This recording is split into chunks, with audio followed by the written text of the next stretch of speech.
Nagpayabangan sa pista sa bayan ang tatlong magkakaibigan. Si Pedro, si Boyet, at si Isko. Sila ay nagpunta sa bayan para sumali sa palaro para malaman sa kanilang tatlo ang mahusay. Ang sinalihan nila ay palaro na padamihan daw ng ihi, na kung sino ang pinakamaraming ihi. Unang tinawag si Isko at siya ay umihi at nakaisa, dalawa o tatlong galon. Palakpakan yung mga tao. Yay! Panalo! Ang dami! Ang daming ihi niya, panalo na! At sumunod naman na tinawag ay si Boyet. At umihi na si Boyet.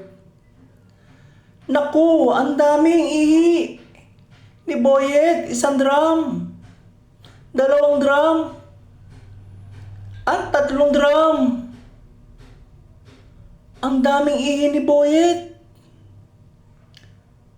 Hiyawan, palakpakan, at maingay ang mga tao. Wow! Ang galing niya! Ang daming ihi naman.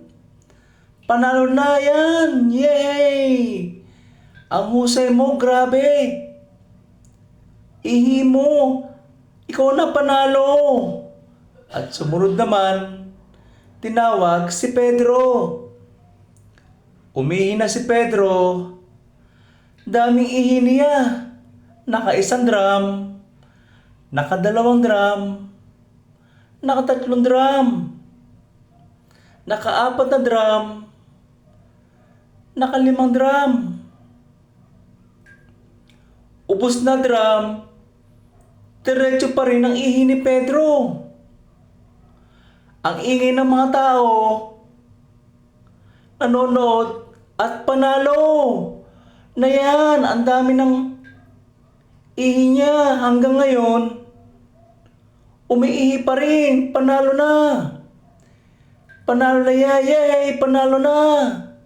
Palibasa, sila ay nasa entablado at wala pa rin patid ang ihi o pag-ihi ni Pedro. Bigla lang tumahimik ang mga tao at wala nang pumapalakpak. Kaya pala, sa dami ng ihi ni Pedro, bumaha na pala at kanya-kanya ng langoy ang mga nanonood kay Pedro.